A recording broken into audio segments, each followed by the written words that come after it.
샬롬, 반갑습니다. 빌라도는 예수를 죽이는 일에 관여하지 않으려고 무척 애를 썼지만 자신의 야망을 버리지 못해서 결국 세상의 요구를 따르게 됐다고 말씀드렸죠. 어쩔 수 없이 그렇게 하기는 했지만 마음이 불안했던 빌라도는 채찍에 맞아서 피투성이가 된 예수님을 다시 대면해서 묻습니다. 요한복음 19장 9절 말씀입니다. 다시 관정에 들어가서 예수께 말하되 너는 어디로부터냐 하되 예수께서 대답하여 주지 아니하시는지라. 넌 도대체 누구냐는 거죠. 빌라도가 왜 이런 질문을 하는 거예요?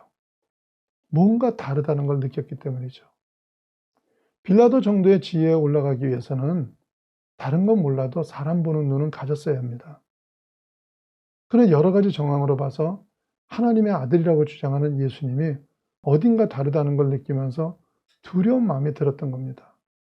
그런데 예수께서 그 질문에 답을 하지 않으십니다.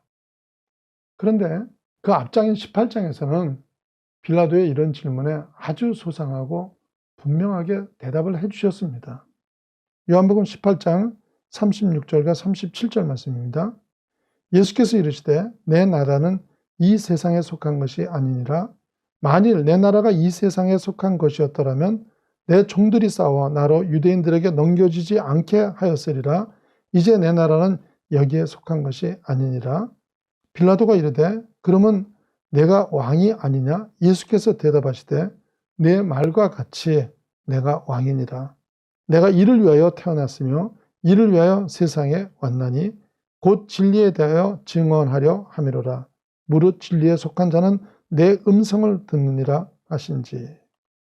사실 소상하게 이렇게 상세하게 말씀을 하셨습니다.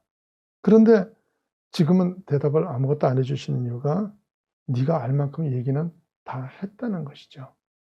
이젠 더 이상 설명이 필요한 것이 아니라 네가 설득을 하라는 거죠. 이런 예수님의 태도에 기분이 상한 빌라도는 자기 권세에 대해서 얘기를 합니다. 요한복음 19장 10절 말씀입니다. 빌라도가 이르되 내게 말하지 아니하느냐? 내가 너를 놓을 권리도 있고 십자가에 못 박을 고난도 있는 줄 알지 못하느냐? 맞는 말이죠. 총독인 그는 예수님을 살릴 수도 있고 죽일 수도 있는 권세를 가지고 있었습니다. 그렇게 자기 권세를 확인시켜주는 빌라도에게 요한복음 19장 11절 말씀입니다. 예수께서 대답하시되 위에서 주지 아니하셨더라면 나를 해할 고난이 없었으리니 이랬어요. 여러분, 예수님과 빌라도의 결정적인 차이가 뭐예요? 빌라도는 자신의 직책과 권한이 나의 것이라고 믿었던 반면에요. 예수님께서는 그 모든 것은 너의 것이 아니라 위로부터 잠시 맡겨진 걸 모르냐고 이렇게 말씀하시는 거예요. 이 두 차이는 대단히 중요한 거예요. 인간의 모든 분쟁과 비극은 내 것일 수 없는 걸 내 것으로 오해하는 데서부터 시작됩니다. 여러분 좀 생각해 보세요.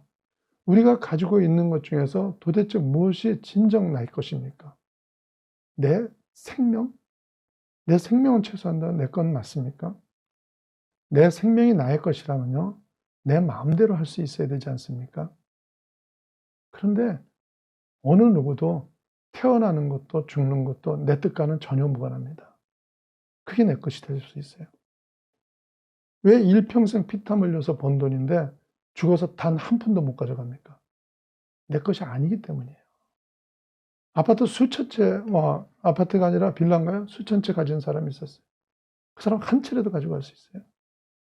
세상에서 모은 것이 정말 나의 것이라면요, 이 세상을 떠날 때 송두리째 들고 갈 수 있어야 될 텐데 다 놔두고 가야 됩니다.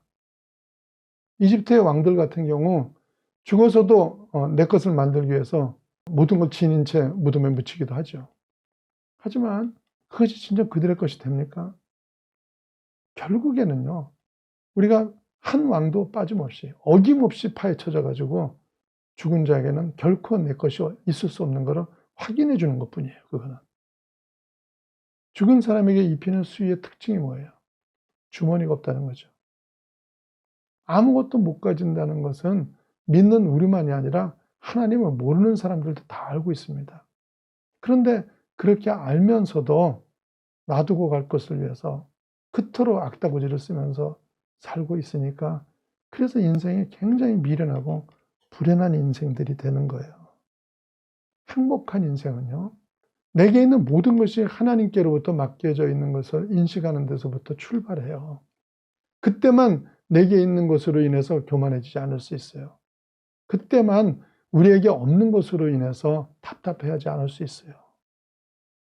그리고 그런 사람만이 내게 맡겨진 모든 것을 하나님의 법, 하나님의 뜻에 따라서 관리하고 사용하게 되니까 인생이 편안해질 수 있는 겁니다. 이걸 한시라도 빨리 아는 게 그게 지혜인 것이에요.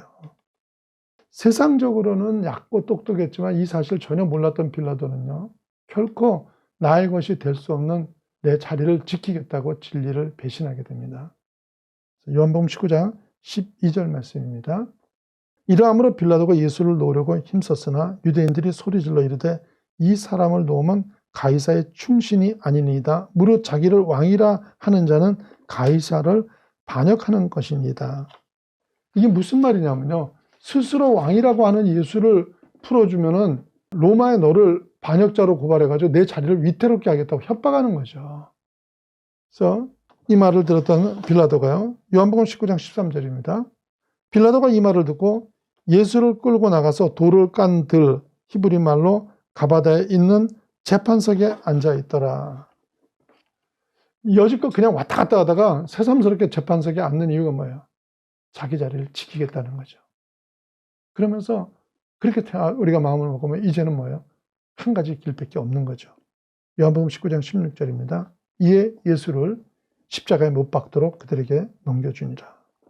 그는 누구보다도 예수님의 무죄함을 인정하면서도요, 나의 것을 지키기 위해 군중이나 로마 황제의 환심을 사겠다고 진리 되신 예수님을 십자가에 못 박고 만 것입니다.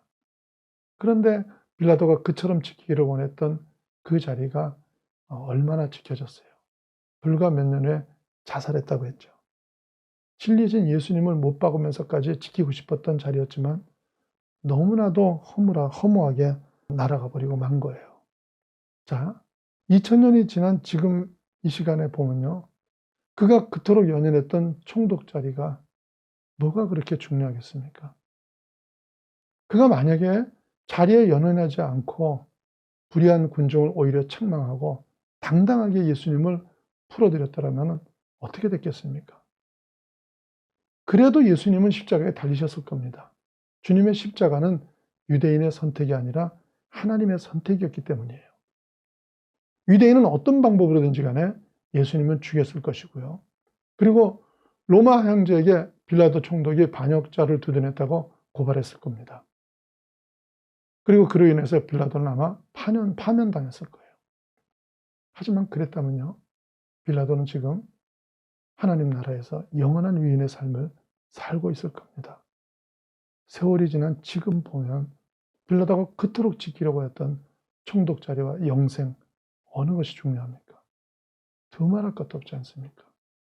우리가 지금 하나님을 외면하면서까지 아둥바둥 지키고 있던 것들도 다 마찬가지입니다. 100년이 지나고 나면 하나님을 외면하면서 지킨 것과 영생, 어느 것이 중요하겠습니까? 이것이 깨달아지는 사람만이 세상의 노예로 살지 않고 자유함을 가지고 영생의 길을 걷게 되는 겁니다. 사랑하는 여러분은 내가 지고자 하는 모든 것이 내 것이 아니라 하늘에 속한 것임을 깨달으시고요, 그 주인 대신 하나님을 먼저 바라보는 진리의 사람들이 되시기를 예수님 이름으로 축원합니다.